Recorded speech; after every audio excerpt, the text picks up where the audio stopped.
Shalom semuanya, senang sekali berjumpa di dalam video renungan Berita Baik buat kamu. Doa dan harapan saya, Bapak Ibu Saudara selalu berada dalam keadaan yang sehat, apapun yang dikerjakan dijadikan Tuhan berhasil. Kasih karunia dari Allah Bapa, pertolongan kekuatan dari Tuhan Yesus Kristus, Gembala Agung kita, pembuat mujizat yang tidak pernah berubah, serta kuat kuasa cengkeraman penghiburan dari Roh Kudus menyertai kita mulai hari ini sampai selama-lamanya. Amin. Sebelum kita merenungkan kebenaran firman Tuhan, marilah kita berdoa. Bapa yang baik, kami mengucap syukur untuk setiap kasih, penyertaan, pertolongan yang Engkau sudah nyatakan dalam kehidupan kami. Dan saat ini kami mau merenungkan kebenaran firman-Mu, kiranya Roh Kudus mencerahkan hati dan pikiran kami, membuat kami mengerti tentang kebenaran firman-Mu, serta Roh Kudus memampukan kami untuk melakukannya, supaya kami dapat menjadi pelaku firman, bukan hanya sekedar pendengar saja. Terima kasih Tuhan, kami siap mendengar, merenungkan firman Tuhan. Dalam nama Yesus, kami berdoa. Amin. Bapak Ibu Saudara-saudara yang dikasihi oleh Tuhan, renungan kali ini saya beri judul Roh Kudus memberikan keberanian. Di dalam Kisah Para Rasul 4 ayat 29 sampai ayat yang ke-31 disebutkan, "Dan sekarang ya Tuhan, lihatlah bagaimana mereka mengancam kami, dan berikanlah kepada hamba-hamba-Mu keberanian untuk memberitakan firman-Mu. Ulurkanlah tangan-Mu untuk menyembuhkan orang, dan adakanlah tanda-tanda dan mujizat-mujizat oleh nama Yesus, hamba-Mu yang kudus. Dan ketika mereka sedang berdoa, goyanglah tempat mereka berkumpul itu, dan mereka semua penuh dengan Roh Kudus, lalu mereka memberitakan firman Allah dengan berani." Bapak Ibu Saudara yang terkasih, dalam perjalanan kehidupan iman kita, seringkali kita dihadapkan pada situasi yang menuntut kita untuk berani. Keberanian untuk melangkah, keberanian berbuat sesuatu, keberanian untuk memutuskan keputusan-keputusan yang sulit. Apakah itu untuk berbicara tentang iman kita, berdiri teguh dalam kebenaran, atau menghadapi tantangan dan ancaman? Ya, kita perlu keberanian. Namun sebagai orang percaya, kita tidak mampu mengandalkan kekuatan kita sendiri. Kita tidak akan mampu mengandalkan kekuatan kita sendiri untuk memiliki keberanian. Dan berita baiknya bagi kita adalah kita memiliki Roh Kudus yang selalu siap memberikan keberanian dan kekuatan. Ada Roh Kudus menyertai kita. Ada Roh Kudus yang sanggup memberikan kita kekuatan. Sebab Roh Kudus selalu menyertai kita. Nah, Bapak Ibu Saudara-saudara, dalam Kisah Para Rasul, kita melihat bahwa para murid yang awalnya ketakutan, bersembunyi setelah kematian Yesus, namun setelah mereka dipenuhi dengan Roh Kudus pada hari Pentakosta, mereka menjadi sangat berani dalam memberitakan Injil. Bahkan di hadapan ancaman dan penganiayaan, iman mereka sama sekali tidak goyah. Mereka selalu setia untuk memberitakan Injil, memberitakan Yesus Kristus. Walaupun ancamannya adalah nyawa mereka, mereka tetap berdiri teguh dengan apa yang mereka yakini, dengan apa yang mereka percayai, bahwa mereka percaya kepada Tuhan Yesus. Ada kuasa yang selalu menyertai mereka dimanapun mereka berada. Mereka tetap memberitakan tentang Yesus. Nah, begitupun kepada kita Bapak Ibu Saudara-saudara yang dikasihi oleh Tuhan. Walaupun dalam situasi apapun yang kita hadapi, firman Tuhan mengajarkan kepada kita, kita harus memberitakan Injil. Gereja harus memberitakan Injil. Gereja yang tidak memberitakan Injil itu bukan gereja.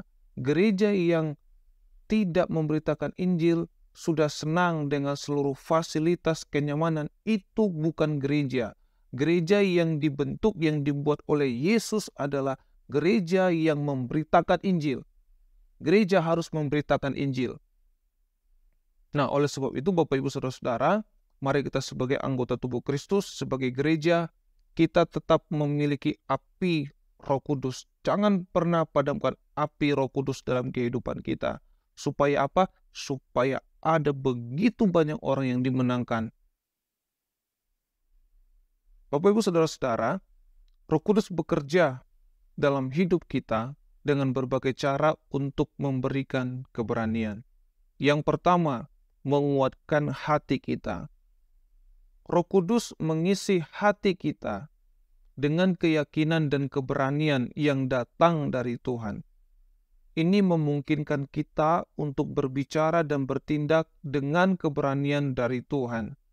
Dalam situasi yang sulit, Roh Kudus memampukan kita untuk menghadapi sesuatu, bukan dengan kecemasan ketakutan, melainkan penuh dengan keberanian. Sebab apa? Ada kuasa yang sangat besar menyertai kita, yaitu kuasa Roh Kudus. Yang kedua, Roh Kudus memberikan keberanian untuk bersaksi. Roh Kudus dicurahkan memenuhi setiap murid.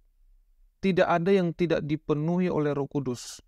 Roh Kudus memberikan kuasa untuk menjadi saksi Kristus, seperti yang terdapat di dalam Kisah Para Rasul 1 ayat 8. Tuhan Yesus menjanjikan bahwa murid-muridnya akan menerima kuasa saat Roh Kudus turun atas mereka. Kuasa ini bukan hanya untuk melakukan mujizat, tetapi juga untuk bersaksi dengan penuh keberanian tanpa ada rasa takut sedikit pun. Sekali lagi, walaupun mereka berada dalam keadaan bahaya, bahkan sejarah gereja ada begitu banyak orang percaya yang kepada Yesus Kristus yang diberi atau dibuang ke tempat pembantaian, dibuang untuk menjadi makanan dan santapan singa. Tapi sejarah mencatat bahwa mereka tetap beriman kepada Kristus. Iman mereka tidak pernah tergoyahkan. Mengapa demikian? Karena mereka punya Roh Kudus. Roh Kudus memberikan keberanian, kekuatan, kepercayaan kepada mereka untuk tetap berdiri teguh dengan apa yang mereka percayai, yaitu mereka percaya kepada Yesus Kristus sebagai Tuhan, sebagai juru selamat pribadi dalam kehidupan mereka. Dan Yesus mengajarkan supaya mereka harus pergi memberitakan Injil di dalam Matius 28 ayat 18, 19 sampai 20. Nah, setelah menerima Roh Kudus, murid-murid yang sebelumnya takut, ada yang melarikan diri, bersembunyi, bahkan Rasul Petrus pun menyangkal Yesus. Tetapi setelah mereka dipenuhi dengan Roh Kudus, mereka yang sebelumnya takut, mereka menjadi berani memberitakan Injil. Apapun rintangannya, mereka tetap memberitakan tentang Yesus Kristus. Sebagai orang percaya, Bapak Ibu Saudara-saudara, kita harus berani bersaksi tentang Kristus. Jangan takut, jangan minder. Roh Kudus memberikan kita keberanian. Ia menyertai kita. Jangan pernah takut. Sekali lagi, jangan takut memberitakan firman Tuhan. Jangan takut memberitakan Injil. Sebab apa? Yang utus kita itu kuasanya lebih besar daripada kuasa-kuasa yang ada di dunia ini. Yang utus kita itu adalah Tuhan. Jadi jangan pernah takut. Yang ketiga, Roh Kudus menghadirkan damai sejahtera di dalam kehidupan kita sebagai orang percaya. Dalam saat-saat kita mungkin mengalami ketakutan dan kekhawatiran di dalam kehidupan ini, ingatlah bahwa ada Roh Kudus memberikan damai sejahtera yang melampaui segala akal. Ia menenangkan hati kita dan meneguhkan iman kita. Damai sejahtera ini bukan dipengaruhi oleh situasi atau keadaan, melainkan damai sejahtera yang berasal dari sorga. Yang keempat, Roh Kudus menggerakkan kita untuk bertindak. Roh Kudus bukan hanya memberi kita keberanian, tetapi juga mendorong kita untuk mengambil langkah-langkah untuk bertindak, untuk mengambil langkah-langkah iman yang diperlukan untuk mengatasi tantangan. Mengalahkan godaan, mengalahkan keinginan daging, dan melangkah untuk melakukan apa yang diinginkan oleh Roh Kudus. Bapak Ibu Saudara-saudara, ingatlah bahwa kita tidak sendirian.